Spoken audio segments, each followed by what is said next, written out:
So the criticism is often lodged in the direction of Trump's critics when it comes to foreign policy matters. Foreign policy. Oh, sure, let's listen to the people who've been wrong about every major foreign policy issue for the last 50 years.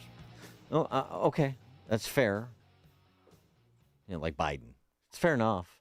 But what happens when it's ostensibly Trump and the Trump administration repeating the same mistakes that have been made time and again over the last 50 or 70 years? Say with, for example, the belief that the mullahs in Tehran can somehow be treated as a normal country and welcomed into this fictional community of nations. Turning over a new leaf, J.D. Vance says. Or what about using Lebanon as a bargaining chip to deal with extremist elements, Islamist elements in the Middle East, going back 70 years when Eisenhower acceded to Egypt with respect to Lebanon, and President Trump today suggesting that Israel relent and cede to Syria the job of dealing with Hezbollah's dominance of Lebanon. How does that comport even with what Donald Trump wrote in an op-ed in September of 2015, USA Today? Donald Trump's words: "It's hard to believe a president of the United States would actually put his name on an agreement with the terrorist state Iran that is so bad, so poorly constructed, and so terribly negotiated that it increases uncertainty and reduces security for America and our allies, including Israel." It was amateur hour for those charged with striking this deal with Iran, demonstrating to the world yet again the total incompetence of our president and politicians. It appears we wanted a deal at any cost rather than following the advice of Ronald Reagan and walking away because, quote, no deal is better than a bad deal, unquote. After the agreement goes into effect, all nuclear-related sanctions will be lifted. Iran receives a windfall of $150 billion, which will no doubt fund terrorism around the world. I understand that President Trump used the stick in the way that President Obama did not, and he has devastated Iran's military capacity and industrial base. But there's a lot of money at the front end for reconstitution. Marco Rubio, who has been noticeably absent from publicly defending this MOU that's signed by President Trump in Versailles yesterday, on the Senate floor in 2015. I do want to be recorded for history's purposes before I know what is going to happen in regards to this if it goes through. Iran will immediately use the money that it's receiving in sanctions relief to begin to build up its conventional capabilities. It will establish the most dominant military power in the region outside of the United States, and it will raise the price of us operating in the region. They're going to build anti-access capabilities, rockets capable of destroying our aircraft carriers and ships, continue to build these swift boats that are able to come on us, these fast boats that are able to swarm our naval assets. And they'll make it harder and harder for U.S. troops to be in the region. They'll also work with other terrorist groups in the region to target American servicemen and women. And they may or may not deny that they're involved, but they will target us and raise the price of our presence in the Middle East until they hope to completely pull us out of that region. They'll also continue to build long-range missiles, missiles capable of reaching the United States. Those are not affected by this deal, and they'll continue to build them as they've been doing. And then at some point in the near future, when the time is right, they will build a nuclear weapon. And they will do so because at that point they will know that they have become immune, that we will no longer be able to strike their nuclear program because the price of doing so will be too high. And that's where we pick up the story 11 years later, and Trump deserves great credit for sidelining their nuclear program and their development of a nuclear weapon that the JCPOA provided a glide path to. I'm not suggesting, nor I have, that this is the same as the Obama deal and that those criticisms back in 2015 were unwarranted. They were spot on. But though the military campaign, and going back to last June, including last June, accomplished some important things for which Trump deserves credit. This negotiation for peace prospectively has problems, including with respect to Lebanon. And here's what President Trump said yesterday, again, with respect to Israel, its right to defend itself, its right to respond to attacks being launched from Beirut by Hezbollah. I'm not saying they shouldn't protect themselves.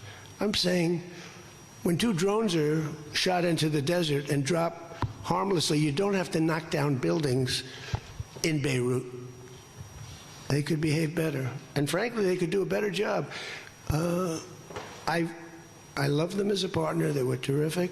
But they could do a much better job with Hezbollah. On that, I don't think they're doing well. And I feel very bad for Lebanon. Lebanon's been, it was a great culture. They had the professors, the doctors. Yeah, and who has wrecked it? Not Israel, Hezbollah. And why could the Israelis could be doing a better job? Well, they could be doing a better job if their rules of engagement were not so generous to their terrorist predators. It's complicated, as you found out, didn't you, Mr. President, with the Iranians? The response should be proportional. Why? Who's the bad actor here? Shouldn't be proportional. In fact, Israel, my estimation, and the estimation of West Point academics and anybody else who's looked at the rules of engagement for the Israelis, is that, if anything, Israel errs too much on the side of proportionality. For more on all this, pleased to be joined by Hussain, Abdul-Hussain, research fellow at the Foundation for the Defense of Democracies and author of The Arab Case for Israel. Mr. Abdul-Hussain, thanks for joining us. Appreciate it. Thanks for having me on. So the president's position with respect to Lebanon, and this is one of those must-haves right now that is generating much concern because it provides Iran the potential for an out if they continue to encourage Hezbollah to launch attacks against Israel. Israel responds, and then Iran says, well, that's a violation of the terms that all warring must end, including in Lebanon, and the Israelis violated it, which means the Americans violated it, which means it's a no bid. And so what of the president's posture and that provision in this MOU? Well, the provision looks ambiguous, and I think they did that on purpose. It looks ambiguous to everyone. It does not clearly state whether the Israeli military should withdraw from territory that it controls in Lebanon. I think the Israeli army would be happy to cease fire for now, except that Hezbollah wouldn't stop as long as Israel controls territory. It tries to push southward, which forces the Israelis to open fire to stop them. So the phrase, the MOU, is just too ambiguous, and each side can just interpret it the way they want. Now, the most important thing to me here is that the Iranians, even before they got a cent of the money of the released funds and assets, they already promised that they will send a lot of money to Hezbollah. And to me, this looks like a promise that war will be renewed one day. And the suggestion that Trump made that Israel should outsource dealing with Hezbollah in Lebanon to Jilani and the Syrians? This is probably one of the worst foreign policy ideas I've heard. And, there are so many things that can go wrong. Number one, the only reason Hezbollah is on the back foot is because Israel is keeping its pressure. Now, if Israel releases the pressure and Jilani steps in, there's no guarantee that his military is stronger than the Hezbollah military. The assumption that he can take care of Hezbollah and finish off Hezbollah is incorrect. The second thing is that the minute the Syrian side tries to set foot on the Lebanese side, there's a lot of bad blood and history between these two nations. And even though Hezbollah is very unpopular at this moment, I think it will become popular because all the Lebanese will rally around the flag to defend their nation against the invading Syrians. So I can cite dozens of reasons why this is a terrible idea, but these are the main two ones. And the history here, I mentioned it sort of at the outset, but you wrote a very good piece about this at the Foundation for Defense of Democracies website, fdt.org, about, America's history with the Lebanese and using them as basically a bargaining chip with the Islamist powers that were preeminent over the course of 70 years, and how that's worked out for them and for us. Yes. Well, the thing is, as a world power, we tend to deal with the biggest powers in the region, say Iran or Turkey or even Egypt. But more often than not, we look at smaller nations as change, as reward that we can give in bargaining with the big nations. Now, the problem here is that a small nation like Lebanon has something that all other big nations don't have, is that it is the most diverse. And until very recently, more than half of the population was Christian. And now the Christian population has gone down to 1/3 and is still declining.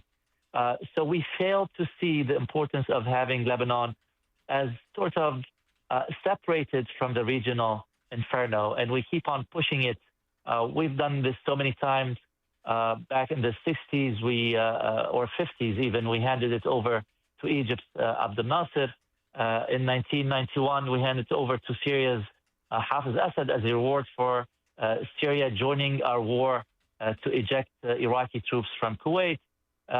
2008, we advised the Lebanese government to get to terms with Hezbollah, just like President Trump was recommending a week ago. He was saying, maybe you have to talk to Hezbollah. And, if you talk to any Lebanese, they will tell you there's no way you can talk to Hezbollah because Hezbollah doesn't want to share or behave like a regular party. Hezbollah wants to dominate and rules everyone. So it's unfortunate that more often than not, we just give up on the Lebanese fast, even though their elected government has been outspoken in saying we don't want to be part of the Iranian deal and that we are our own government. We want to have direct talks with the Israelis to get to peace. So they're saying all the great things that we want them to say.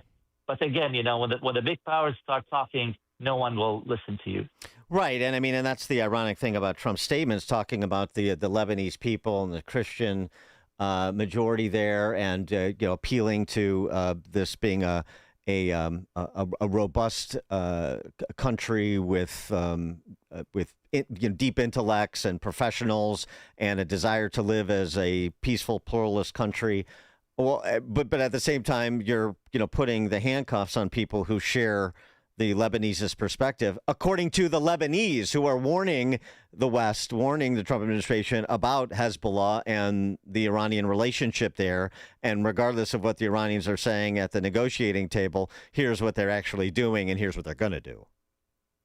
Yeah, absolutely. And, one thing about Lebanon is that it's one of the few countries in the region, other than Israel, where they do hold regular election, where they have some sort of freedom. They express their opinion. They hold opinion polls. So it's not like we don't know what the Lebanese want. It's not like we don't know what they think is the problem. They know what they want. They want peace. They think that the problem is Hezbollah. And, once they got the opportunity to eject Hezbollah after October 7, when Israel went after Hezbollah, now we're reversing ourselves. We're tying the hands of Israel, asking them to retreat because, we want Hormuz open. So if you are sitting in Lebanon and you're thinking, what is Hormuz to me? I have my own country. I have my own state. I have my own interests. So I think there's a lot of frustration and disappointment among the Lebanese that even though they have an elected government voicing their own opinion, the world doesn't seem to be listening to them. Abdul-Hussain, he's a research fellow at the Foundation for the Defense of Democracies. He's also the author of The Arab Case for Israel. Hussein Abdul-Hussain, thanks so much for joining us. Appreciate your time. Thank you. And he joined us on the alphawealthgroup.com answer line. Before you see it on TV, share it on Facebook, or read about it in the paper. Hear it here first. This is Chicago's Morning Answer on AM 560. The Answer. Buy gold and put some silver in your pocket. I know what you're thinking. Everything's